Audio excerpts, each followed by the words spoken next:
नमस्कार विद्यार्थी आणि पालक मित्र हो, मी इंजिनियर हेमचंद्र शिंदे, प्रवेश प्रक्रिया व करिअर मार्गदर्शक, अध्यक्ष centre for career guidance Baramati. NEET 2025 परीक्षा रविवार 4 मे 2025 रोजी होणार आहे। Admit card as per time table by 1 मे डिक्लेअर झालेलं आहे। बाय 1 मे म्हणजेच 1 मे पर्यंत कधीही, थोडक्यात आज उद्यासुद्धा आपल्याला ॲडमिट कार्ड उपलब्ध होऊ शकतं।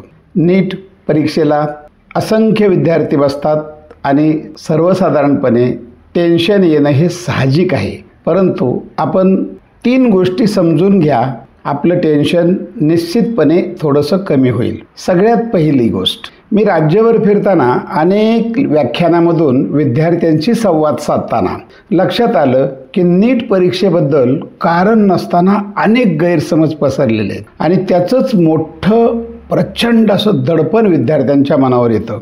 आपण जर पाहिलं तर 1999 पासून ते 2016 पर्यंत वैद्यकीय प्रवेशासाठी राज्यात MSTCET आणि देश पातळीवरील 15% प्रवेशासाठी AIPMT परीक्षा होत असे।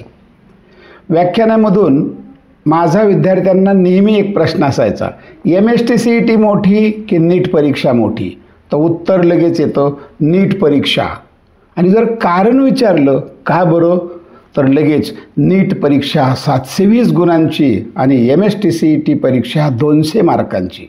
विद्यार्थी आणि पालक मित्र हो, पूर्वीची मेडिकलची MSTCET परीक्षा जी होती तिच्यामध्ये 200 प्रश्न होते, 200 मार्क्स आणि वेळ हा 3 तासांचा होता। MSTCETच्या तुलनेत सध्याची नीट परीक्षा 180 प्रश्न आणि 180 मार्क्स आहेत असं समजा आणि वेळ मात्र 3 तास आहे। मग मोठी कोणती, MSTCET का नीट परीक्षा?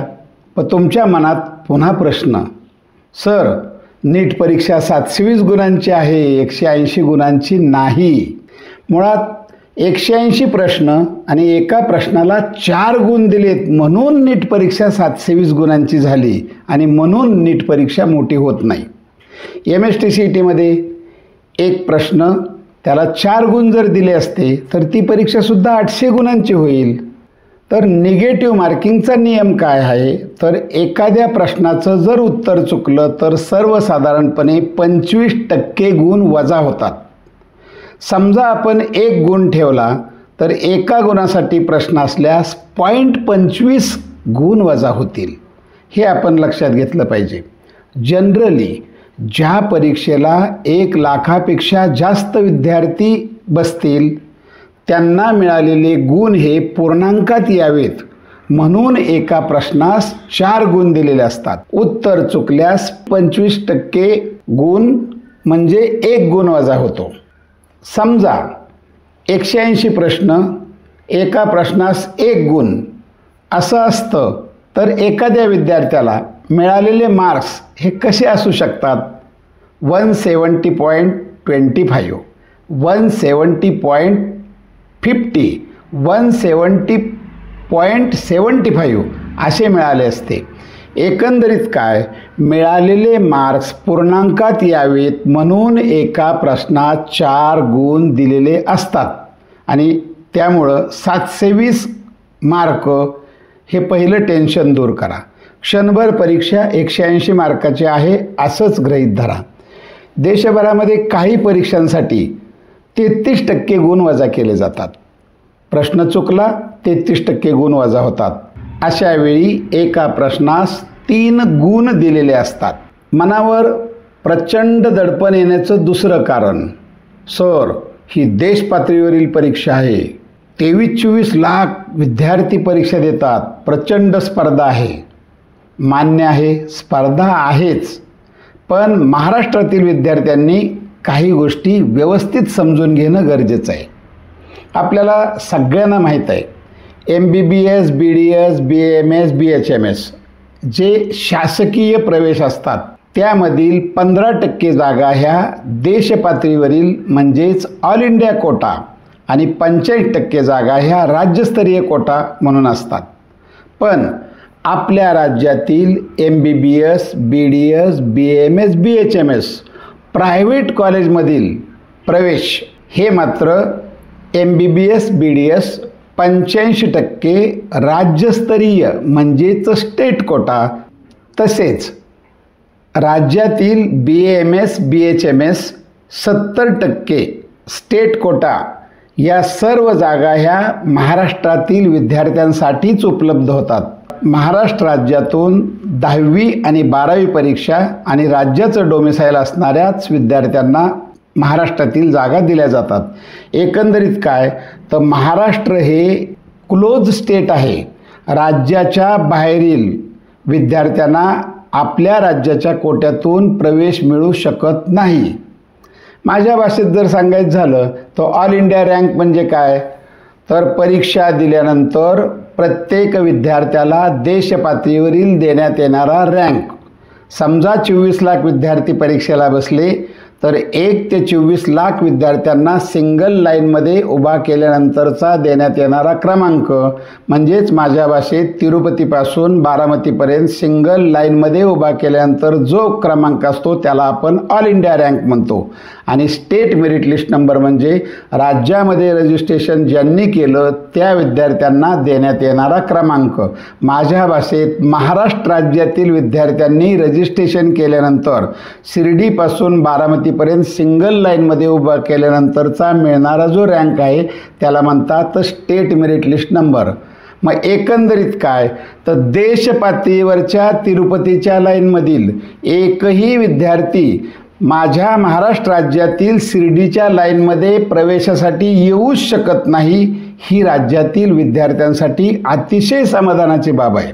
आपल्या महाराष्ट्रात सर्वात जास्त जागा आहेत सर्व शाखांच्या MBBS, BDS, BAMS, BHMS आणि त्यामुळं महाराष्ट्र राज्यातून आपल्याला चांगला प्रवेश मिळू शकतो. आपण जर महाराष्ट्र राज्याचा विचार केला तर सर्वसाधारणपणे दरवर्षी 50 ते 55 हजार विद्यार्थी महाराष्ट्रातील प्रवेशासाठी रजिस्ट्रेशन करतात. देशभरातून कितीही विद्यार्थी वाढले तरी राज्यातील प्रवेश प्रक्रियेवर त्याचा परिणाम होत नाही, म्हणून विद्यार्थ्यांनी टेन्शन घेऊ नये. आपण जर पाहिलं तर नीट परीक्षा येण्यापूर्वी राज्याची MSTCET होती आणि राज्याचा स्टेट मेरिट लिस्ट नंबर मिळत होता. बाहेरच्या राज्यातील विद्यार्थी आपल्या राज्यामध्ये कोणीही प्रवेशासाठी येऊ शकत नव्हता. आता सद्यस्थितीत नीट परीक्षा आहे. जरी नीट परीक्षा असली तरीही बाहेरच्या राज्यातील विद्यार्थी आपल्याकडे येऊ शकत नाही. थोडक्यात आपण आपल्या राज्यातील विद्यार्थ्यांचाच फक्त विचार करायचा आहे आणि आपल्याला निश्चितपणे चांगला प्रवेश मिळू शकतो. तिसरी महत्त्वाची गोष्ट, सद्यस्थितीमध्ये अफवांवर विश्वास ठेवू नका. यंदा परीक्षेसाठी अतिशय कडक बंदोबस्त ठेवलेला आहे. कुठंही गैरप्रकार होणार नाही याची यंदा प्रथमच प्रत्येक राज्यामध्ये सर्व प्रशासकीय यंत्रणा म्हणजे जिल्हा दंडाधिकारी व पोलीस अधीक्षक सह सर्व पोलीस यंत्रणा सज्ज आहे. विद्यार्थी आणि पालक मित्र, आता सर्वांनी लक्षात घ्या महत्त्वाची गोष्ट, ॲडमिशन हे कशावरती असतं ते मेरिट नंबरवरती असतं, थेट मार्कांवरती नसतं. मेरिट नंबर मात्र मार्कांच्या आधारे दिला जातो आणि मार्क्स कसे पडतात तर पेपरची डिफिकल्टी लेवल, आणि पेपरची डिफिकल्टी लेवल कशी असेल याबाबत आज काहीही अंदाज नाही. परंतु जी डिफिकल्टी लेवल असेल ती सर्वांसाठी समान असेल ही गोष्ट आपण लक्षात ठेवायची. त्यामुळं सर्व विद्यार्थ्यांनी नीट परीक्षेला धैर्याने सामोरे जायचं आहे, खचून जायचं नाही. नीट परीक्षा होण्यापूर्वीच नीट 2025चे कट ऑफ काय असतील हे याचा अचूक अंदाज कुणीही बांधू शकत नाही. पेपर सोडवताना काय काळजी घ्यावी यासाठी पूर्वीचा व्हिडिओ नीट परीक्षेला सामोरे जाताना आपण अवश्य पाहावा. त्याचबरोबर सर्व विद्यार्थ्यांनी नीट वेबसाईटच्या संपर्कात राहावं. सर्वांना परीक्षेतील यशासाठी हार्दिक शुभेच्छा. विद्यार्थी आणि पालक मित्र हो, अशाच नवनवीन माहितीसाठी या चॅनलला नक्की लाईक, शेअर आणि सबस्क्राईब करा. धन्यवाद.